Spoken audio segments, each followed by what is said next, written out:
मैं आज इस वीडियो में बात करने वाला हूं दिल्ली चुनाव को लेकर के। दिल्ली में विधानसभा 2025 में चुनाव हुआ और इसके बीच में जो आम आदमी पार्टी की जिस तरीके से बुरी तरीके से हार हुई है, और सबसे बड़ी बात यह है कि आम आदमी पार्टी सत्ता से निकल चुकी है और भारतीय जनता पार्टी सत्ता में आ चुकी है। क्योंकि जिस तरीके से एमआईएम पार्टी को बदनाम किया जाता है अलग अलग राज्यों के भीतर, उसी तरीके से दिल्ली के भीतर भी असदुद्दीन ओवैसी साहब और उनकी पार्टी को बदनाम किया गया। लेकिन ये बदनाम जो किया जाता है ए टीम बी टीम कह करके, वो कुछ यहाँ पर दिखता हुआ नजर नहीं आ रहा। हम इसी पर चर्चा करेंगे कि क्या फर्क रहा आम आदमी पार्टी और कांग्रेस के बीच। अगर कांग्रेस यहाँ से न लड़ती या कांग्रेस के साथ आम आदमी पार्टी की गठबंधन हो जाती तो फिर से केजरीवाल सत्ता में आ सकते थे, आम आदमी पार्टी सत्ता में आ सकती थी। और कितने मार्जिन के साथ आम आदमी पार्टी की हार हुई, उसके बाद से बैरिस्टर असदुद्दीन ओवैसी साहब 2 सीट पर चुनाव लड़े। वहां पर क्या बैरिस्टर असदुद्दीन ओवैसी साहब का परफॉर्मेंस रहा उनके प्रत्याशी को लेकर के मुस्तफाबाद और ओखला के भीतर, और पूरे 70 सीट की अगर हम बात करते हैं तो कुछ लगभग 10 से 12 सीटें ऐसी है जहां पर आम आदमी पार्टी की हार हुई है, वो कांग्रेस की वजह से हुई है। जितने से हार हुई उससे कुछ ज्यादा या उतने कांग्रेस के प्रत्याशी को वोट मिले। तो इसी बीच राणा रणजीत सिंह भी कहते हुए नजर आए, जो बिहार में काफी बड़े नेता माने जाते हैं पार्टी एमआईएम पार्टी के, और पार्टी को रिप्रेजेंट करते हुए नजर आते हैं सोशल मीडिया के द्वारा भी और अलग अलग जगहों पर जाकर भी। तो राणा रणजीत सिंह की तरफ से ये कहा गया कि हमारी हार दिल्ली के भीतर नहीं हुई है, क्योंकि जिस तरीके से हमने चुनाव लड़ा, पार्टी को वहां पर लोगों तक पहुंचाने का काम किया, घर घर तक पार्टी को पहुंचाने का काम किया। उसके बाद पार्टी हाईलाइट में आई और जो 2 प्रत्याशी दिए गए थे पार्टी की तरफ से, शफाउर रहमान ओखला से और मुस्तफाबाद से ताहिर हुसैन साहब, जिस तरीके से वो पिछले 5 सालों से जेल के भीतर बंद है, उनको कोई पूछने वाला नहीं था। भले ही हमारी हार नहीं हुई, विधायक नहीं बन पाए हैं, लेकिन वो दोनों लोगों के लिए एक राहत भरी खबर ये है कि अब चर्चा में वो आ चुके हैं, अब उनकी सुनवाई होगी, अब उनको लोग याद करेंगे। जिस तरीके से पिछले 5 सालों के भीतर लोग उनको भुला दिए, उनको भूल गए थे, उनको हमने फिर से चर्चा में लाने का काम किया और हमको एक अच्छा वोट मिला है। पहली बार हम चुनाव लड़ रहे हैं दिल्ली के भीतर 2 सीट पर, उसके हिसाब से हमको अच्छा खासा दिल्ली विधानसभा के भीतर वोट मिला। लगभग दोनों सीट की बात करते हैं तो लगभग 70,000 के करीब पार्टी के पक्ष में वोट मिला और हम यहाँ पर एक अच्छे पायदान पर पहुंचे। हम तीसरे नंबर की पार्टी यहाँ पर बन कर रहे हैं 2 सीट पर, ओखला की बात करते हैं, और मुस्तफाबाद की चौथे नंबर पर कांग्रेस रही। तो कहीं ना कहीं कांग्रेस से अच्छा प्रदर्शन एमआईएम पार्टी का रहा है। अगर हम वहीं दूसरी तरफ बात करते हैं तो कुछ ऐसी सीटें हैं, लगभग 10 से 12 सीटें जहां पर आम आदमी पार्टी की हार हुई, वो कांग्रेस की वजह से हार हुई। तो दिल्ली में कहीं ना कहीं कांग्रेस जो है वो ए टीम बी टीम कहलाती हुई नजर आ रही है और बी टीम का काम करती हुई नजर आ रही है। अगर हम बात करते हैं कुछ सीटें, जैसे कि हम बात करते हैं कि कुछ सीटें ऐसी जहां पर हार और जीत का अंतर कितना रहा और किसकी वजह से हार हुई। तो नागलोई की हम बात करते हैं तो अंतर की बात करते हैं तो अंतर जो रहा वो हार और जीत का लगभग 6251, और कांग्रेस को कितना वोट मिले थे, लगभग 32,028 वोट मिले।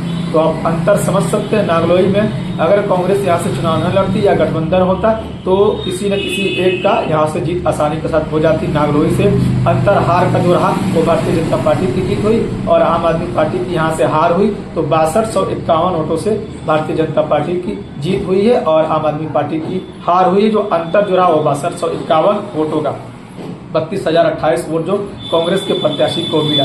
अगर वही हम बात करते हैं दूसरे सीट की, जो कि तिमारपुर की, तो यहाँ पर अंतर जो रहा वो 3310 वोटों का और कांग्रेस को जो मिला वो 6997 वोट, यानी 60। उसके बाद से अगर हम बात करते हैं तो मालवीय नगर की बात करते हैं तो यहाँ पर जो अंतर जो वोटों का रहा वो लगभग 2131 वोटों का अंतर रहा हार जीत का, और कांग्रेस के पार्टी को मिला 6770 वोट। तो आप इस तरीके से देख सकते हैं कि कांग्रेस को 5,000, 10,000, 30,000 के करीब वोट मिला और आम आदमी पार्टी के लगभग 2,000, 3,000, 6,000 करीब से वोटों से हार हुई है। अगर वही हम दिल्ली कैंट की बात करते हैं तो यहाँ पर अंतर जो हार जीत का रहा, आम आदमी पार्टी की हार हुई 29 वोट मिले, मार्जिन जो रहा, अंतर जो रहा, और 4252 जो वोट वो कांग्रेस के प्रत्याशी को दिल्ली कैंट से मिले। नई दिल्ली की बात करते जहां से आम आदमी पार्टी के प्रमुख जो नई दिल्ली से और बहुत ही चर्चा में रहे हार की वजह से अरविंद केजरीवाल की हार हुई लगभग 40,189 यानी 4089 वोट का मार्जिन जो रहा अरविंद केजरीवाल के हार का कारण रहा। और यहाँ पर कांग्रेस पार्टी को अगर हम वोट की बात करते हैं तो 4568 वोट लेकर आए, उनकी प्रत्याशी जो थे वो 4568 वोट लेकर आए। तो आप समझ सकते हैं 4000 से अरविंद केजरीवाल की हार हुई है और 4568 वोट जो कांग्रेस के पार्टी के जो उम्मीदवार थे वो लेकर आए। तो गठबंधन होता तो कहीं ना कहीं ये फायदा मिलता हुआ पार्टी को या गठबंधन को नजर आता मिलता हुआ। जंगपुरा की बात करते हैं जहां से मनीष सिसोदिया चुनाव हार गए, वहां से अगर हम बात करते हैं तो मात्र 675 वोटों से हार गए मनीष सिसोदिया, 675 वोटों से वो हार गए और मार्जिन भी यहाँ रहा 7350 वोट, मतलब कि 7350 वोटों का मार्जिन रहा और यहाँ से वो मनीष सिसोदिया हार गया। अगर गठबंधन होता तो ये भी सीट आम आदमी पार्टी या कांग्रेस पार्टी के खाते में आ सकती थी। उसके बाद से हम बात करते हैं तो बादली सीट की, तो लगभग अंतर जो रहा वो 10,661 वोटों का और कांग्रेस पार्टी को वोट जो मिला वो 31,130 वोट मिले। तो 30,000, 15,000, 31,000, 33,000, 32,000, 6,000, 5,000, 12,000 इस तरीके से कई ऐसी सीटें हैं जहां पर कांग्रेस पार्टी को वोट मिले और हार जो है मनीष सिसोदिया की 675 से अरविंद केजरीवाल की 4,000 के करीब, किसी का 6,000 के करीब, किसी का 2300 के करीब, इसी तरीके से हार हुई। तो लगभग 10 से 12 सीट ऐसी जहां पर मार्जिन बड़ी कांग्रेस पार्टी और आम आदमी पार्टी को जो अगर मिला दे तो इनकी जो मार्जिन जो आम आदमी पार्टी की वो कहीं ना कहीं कांग्रेस पार्टी से कम है, जितना उनको वोट मिला उससे कम इनकी मार्जिन है। तो गठबंधन अगर पहले हो गया होता तो यह आसानी के साथ फिर से सत्ता में अरविंद केजरीवाल बैठ सकते थे, लेकिन दोनों अपने ईगो की वजह से सत्ता से बाहर है और भारतीय जनता पार्टी सत्ता में अभी आ चुकी है और फिलहाल अभी मुख्यमंत्री का चेहरा का ऐलान तो नहीं हुआ है, लेकिन सरकार तो उसी की बननी है, तय हो चुका है, जनता ने अपना फैसला सुना दिया है। तो ये इस तरीके से बैरिस्टर असदुद्दीन ओवैसी साहब को लेकर के सवाल खड़ा किया जाता है कि वो चुनाव नहीं लड़ते। अभी भी ये सवाल किया जा रहा है कि वो चुनाव नहीं लड़ते तो आम आदमी पार्टी की सरकार आ जाती।